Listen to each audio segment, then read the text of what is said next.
Today, the DASCAR Pomont Pro Series heads to Dover International Raceway for the running of the FedEx 400, or otherwise we call it the Monster Mile. Alex Hawking starts on the pole, gets a good jump here. A lot of wrecks happen here at Dover. They don't call this the Monster Mile for nothing. You just saw one in the back right here. Drivers going a couple wrecking, and they're going crazy out there. Alex Hawkins leads somehow on the high line. He was able to keep the lead. This track is one of the few tracks where the high line's preferred than the low line. And Zachary Fitzwater goes upside down to bring out our first caution. He took a couple drivers along with them. Big crash near turn 3, and that's going to bring out that definitely brought out the caution. Racing back to the caution, Leah Walker gets side dumped by Seth Cole. And oh boy, I think Eric Hyden had contact. Yikes! And Daniel Voiles is on his top. And Ryan Acosta slips up, and another driver slipped as well. Hawkins pulls away on the restart, but a three-wide battle for second, and got really close. Cooper Sauer and Avi Sachs made contact, and they forced Dylan Young up high.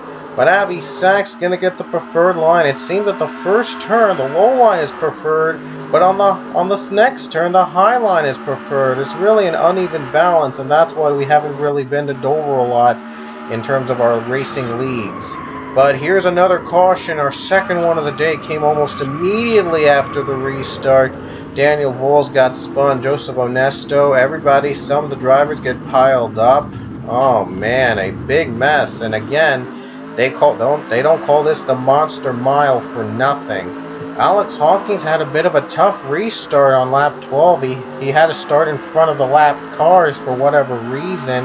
I've never had this much problem, even without I set double call restarts to off, but for some reason in this track the lap cars start in front of the leader for a strange reason. Hawkins, though, was able to get through a couple. Then before our third caution came for this incident between Joseph Onesto and Dylan Thoreau is upside down. Thoreau goes upside down on his top, and he's alright though, but a couple drivers would be out of the race, including him. And here's a battle for second place on the restart. Haven't seen a lot of battles up front because of the uneven track line, I should call it. Michael Turner looks to take second from Jacob Lawler, but here comes that second turn where the high line's powerful, and Lawler is going to keep second despite Turner going down below. Oh no, Dylan Young is spun. Young has spun out. Dylan Young was running in 4th place, and he got spun. I think Sane Coors had contact with Dylan Young, and Ryan Acosta got taken along with them. Big crash, a lot of drivers piled up. Oh, this is just like the last one. Hawkins led under the caution flag. He has to slow down to avoid the wreck. He gets hit! He got hit as the leader! He got hit by Daniel Voiles. He lost a tire. He was trying to slow down to avoid the incident. He couldn't do so in time. He hits Daniel Voiles. He lost a tire and he's out of the race. He was the race leader. This was going to be his day to dominate. He was going to lead every single lap here at Dover. But Daniel Voiles got slowed up in front of him, and it cost him, unfortunately, the race. And another spin involved. Isaiah Bernash got into a mix-up there after the caution. And that would hand the lead over to Jacob Lawler. He's got to be surprised that he was probably not expecting to have a chance for the lead, even take a chance to battle for the lead against Alex Hawkins. But with Hawkins' incident, he's now in the lead all of a sudden. But he's got to get through 2 lap cars in front of him just to clear everybody. And right now, Johnny Garner, he's not letting him do so. He is the Season 15 Pomont Cup champion, so he is showing skills at this track. He is an expert at this track. Even though he's a lap down, he's racing like he's racing for the lead. Lawler's able to get through Bernash, but is not able to get through Gardner. And that's going to be big trouble later on because Michael Turner, who's now in 2nd place, he's catching up. He's passing the lap cars, looks to close in on Jacob Lawler. But Sane Coors is going to pull a sneak move on Turner, and she's going to take 2nd place. She's racing with the big boys again. Now she's running in 2nd, looking to close in on Jacob Lawler. And Lawler's getting passed by Bernash. He's having trouble. Bernash looks to get a better run, forcing Lawler up high, and Coors takes the advantage. Coors has the lead. All of a sudden, we have a lead change here at Dover. In the Monster Mile, we expected a lot of wrecks, but we didn't expect lead changes like this, considering the uneven track line that this track has. But Sonic Coors is the new leader, and Michael Turner is trying to move up to second. He's getting held up by Joseph Shrigley, who's also a lap down. Oh, this is a good side-by-side battle for second, trying to hang on so desperately, and Turner found the perfect line, is able to clear Jacob Lawler, and now Lawler says, "You got to be kidding me! He was from the lead, now he's down to third place."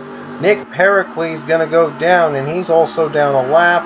But then the caution came out for R.J. Bishop and Joseph Onesto. Bishop got right into Pichu off turn 1. That would bring out a caution. He flips over, I think, Seth Cole. A hard hit on R.J. Bishop. Let's go to Seth Cole's cockpit view and see what he saw. Trying to avoid it on the low line, and he cannot do it. He gets hit, loses a tire, and his race is pretty much over. It was a turbulent race for him anyway. And now Michael Turner is now second place as he passes by Lawler for second. Sonic Coors able to pull away. Ooh boy, close call there for Argel Alonso. My goodness, got right into Ryan Acosta, nearly turned. Down the line, someone spotted! Burnett spun in front of Jacob Lawler! Oh no, Lawler got turned. He was running in 4th place, I think, and he got turned. That's a tough break for him. It would set up a 1-lap dash to the finish here in the Monster Mile. Sonic Coors got a much-needed great restart off Michael Turner. Just a half a lap to go until she gets her shocking win. It looks like Turner's not going to have enough. He'll have to battle with the lap car Nick Pericles. But coming off the final corner, Sonic Coors wins the FedEx 400 at Dover International Raceway. It looked like it was going to be Alex Hawkins' day to dominate, but he wrecked out while trying to avoid the wreck under caution. And then Lawler took the lead, and then Sonic Coors came out of nowhere to take the lead and ultimately steal the win away from the big boys. It's her first win in the Pokemon Pro Series, a special achievement for her here at the Monster Mile. Don't forget to watch our next race, which will be at Kansas Speedway for the SpongeBob SquarePants 400K. See what I did there? We hope you enjoyed our race from the Monster Mile. We'll see you guys at Kansas.